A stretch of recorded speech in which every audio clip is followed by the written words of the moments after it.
आज की बहस का एजेंडा सेट करने के लिए मैं सीधे चलता हूं अपने editor in chief Manoj Gairola ji के पास। सर, ये बताइए कि इस पर जो राजनीति और इस पर जो विवाद हो रहा है, पहले कहा गया कि केंद्र लॉकडाउन लगा, पहले कहा गया कि केंद्र ने लॉकडाउन क्यों लगा दिया, ये अधिकार तो राज्यों के हैं। अब जब राज्यों पर बात आई कि वो लॉकडाउन का फैसला लें, तब लोग ये कहने लगे कि केंद्र एक पूरा कॉम्प्रहेंसिव लुक क्यों नहीं लेती। आप इस पूरे व्यू को किस तरीके से देखते हैं, और इस पर जो आर्थिक भार पड़ेगा देश में, जैसे मुंबई में आर्थिक राजधानी रुक जाने का, दिल्ली में 7 दिन का लॉकडाउन का, उसको किस तरीके से देखते हैं? देखिए दीपक, ये बड़े दुख की बात है कि आज इतनी बड़ी पेंडेमिक हमारे सामने खड़ी है, लेकिन हमारी पॉलिटिकल पार्टियां और जो हमारी स्टेट गवर्नमेंट है और सेंट्रल गवर्नमेंट भी है, ये सारे के सारे इनका सिर्फ फोकस एक दूसरे के ऊपर आरोप, एक दूसरे की क्या कमियां हैं वही बताने पे लगा है।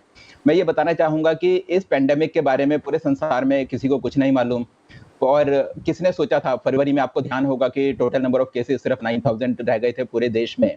उस समय किसने सोचा था कि 2 महीने के अंदर ही 3 लाख के करीब केसेस पर डे के होंगे। इस आपको ध्यान होगा कि एक एक्सपर्ट कमेटी जो भारत सरकार ने बनाई थी, जिसमें IIT, Indian institute of science और इंडियन स्टैटिस्टिकल इंस्टीट्यूट के जो टॉप के जो साइंटिस्ट थे, प्रोफेसर्स थे, उन्होंने ये बताया था कि फरवरी में पेंडेमिक हमारे देश में खत्म हो जाएगी।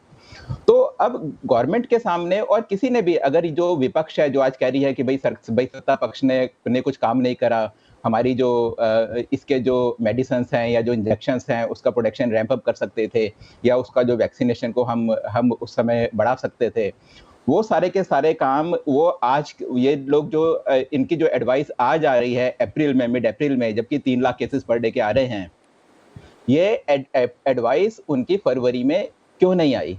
उसका सिंपल सा रीजन ये है कि हमें किसी को कुछ नहीं मालूम कि ये पेंडेमिक किस डायरेक्शन में जाएगी। आपको ध्यान होगा पहले कहते थे कि ये जो पेंडेमिक है कॉन्टेक्ट से होती है। अब नई रिसर्च सामने हमारे आ रही है, तब से वेरिएंट कई सारे चेंज हो चुके हैं। तो इसके लिए ये बहुत ज़्यादा ज़रूरी है कि सब लोग इसमें मिलके काम करें। मैं एक छोटा-सा आपको एग्ज़ाम्पल दूँगा कि मनमोहन सिंह जी ने एक चिट्ठी लिखी। चिट्ठी में उन्होंने सजेशन दिया, बहुत अच्छा सजेशन है। उन्होंने कहा कि सरकार जो हमारी फार्मा कंपनीज़ हैं उसको फंड करे, और फंड करने के बाद एडवांस में ही ऑर्डर्स उनको दे।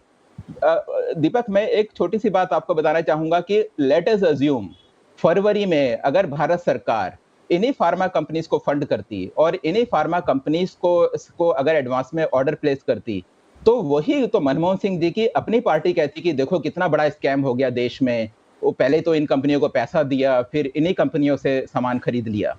तो ऐसा है कि तो इसलिए जो चीज आज की डेट में ठीक है, वो चीज 2 साल 2 महीने पहले ठीक नहीं थी। तो हमारे लिए ये बहुत ज़्यादा ज़रूरी है कि सारे के सारे लोग मिलके काम करें। स्टेट गवर्नमेंट और सेंट्रल गवर्नमेंट एक दूसरे को ब्लेम ना करें, पॉलिटिकल पार्टीज एक दूसरे को ब्लेम ना करें, सत्ता पक्ष और विपक्ष एक आपस में मिलकर काम करें, विपक्ष का भी जो क्रिटिसिज्म हो पॉजिटिव हो। मेरे को लगता है कि मनमोहन सिंह की चिट्ठी का एक फायदा हुआ है, मेरी इन्फॉर्मेशन है कि फाइनेंस मिनिस्ट्री ये कंसिडर कर रही है कि जो हमारा सीरम इंस्टीट्यूट है और भारत बायोटेक है, उनको 3000 करोड़ और 1500 करोड़ रुपीस मेरे ख्याल से उन्होंने इन प्रिंसिपल अप्रूवल कर दिया है, ताकि वो अपनी वैक्सीन की कैपेसिटी को रैंप अप कर सकें। तो ये चीज तो अगर एक पॉजिटिव क्रिटिसिज्म है, और ये भी अच्छा है, और ये सत्ता पक्ष के लिए भी एक बहुत बड़ी बात है कि भाई ये बड़ा डिसीजन उन्होंने लिया है, बजाय इसके कि मनमोहन सिंह की चिट्ठी को वो किसी तरीके से गलत तरीके से वो करें, क्रिटिसाइज करें। तो ये सारी की सारी चीजें हैं। आज लॉकडाउन करने की आवश्यकता है। ये बहुत जरूरी है, चाहे केंद्र करे या चाहे राज्य करे। केंद्र मेरे को लगता नहीं कि कर सकता है। ये तो देखिए स्टेट का लोकल फिनोमिना है। किसी स्टेट्स में कोरोना केसेस कम है, किसी स्टेट्स में ज्यादा है। जिन स्टेट्स में केसेस ज्यादा हैं, तो वहाँ लॉकडाउन होगा, और कितना करना है वो उनको ही मालूम है। लेकिन लॉकडाउन के टाइम पे ये बहुत जरूरी है कि हमें हेल्थ इंफ्रास्ट्रक्चर को हम लोग इम्प्रूव करें, और जो भी हमारी कमियां हैं, चाहे ऑक्सीजन की कमी हो, चाहे बेड्स की कमी हो, उनको हम अपना पूरा करें। तभी हम लोग इस महामारी से पार पा पाएंगे।